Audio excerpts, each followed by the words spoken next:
My lords, ladies and gentlemen, it is my most sorrowful duty to announce to you the death of my beloved mother, the Queen.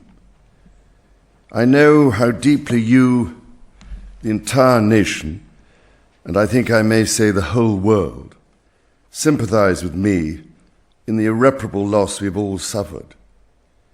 It is the greatest consolation to me to know of the sympathy expressed by so many to my sister and brothers, and that such overwhelming affection and support should be extended to our whole family in our loss.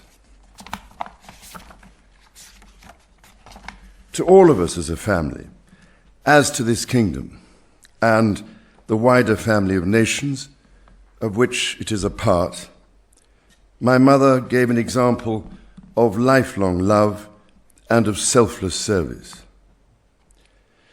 My mother's reign was unequaled in its duration, its dedication, and its devotion. Even as we grieve, we give thanks for this most faithful life. I am deeply aware of this great inheritance and of the duties and heavy responsibilities of sovereignty which have now passed to me. In taking up these responsibilities, I shall strive to follow the inspiring example I have been set in upholding constitutional government and to seek the peace, harmony, and prosperity of the peoples of these islands and of the Commonwealth realms and territories throughout the world. In this purpose, I know that I shall be upheld by the affection and loyalty of the peoples whose sovereign I have been called upon to be, and that in the discharge of these duties, I will be guided by the counsel of their elected parliaments. In all this, I am profoundly encouraged by the constant support of my beloved wife. I take this opportunity to confirm my willingness and intention to continue the tradition of surrendering the hereditary revenues, including the Crown Estate, to my government for the benefit of all, in return for the sovereign grant which supports my official duties as head of state and head of nation.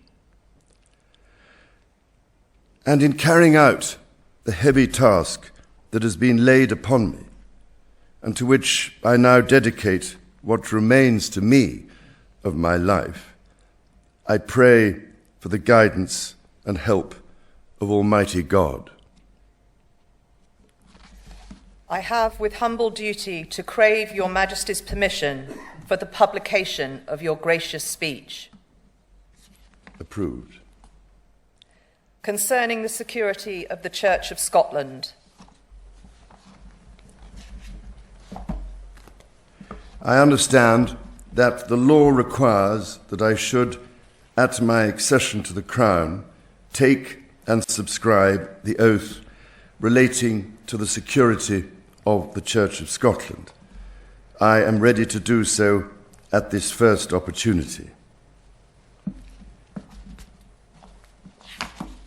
I, Charles III, by the grace of God of the United Kingdom of Great Britain and Northern Ireland, and of my other realms and territories, King, Defender of the Faith, do faithfully promise and swear that I shall inviolably maintain and preserve the settlement of the true Protestant religion as established by the laws made in Scotland in prosecution of the claim of right, and particularly by an act intituled An Act for Securing the Protestant Religion and Presbyterian Church Government, and by the acts passed in the Parliament of both kingdoms for union of the two kingdoms, together with the government, worship, discipline, rights and privileges of the Church of Scotland.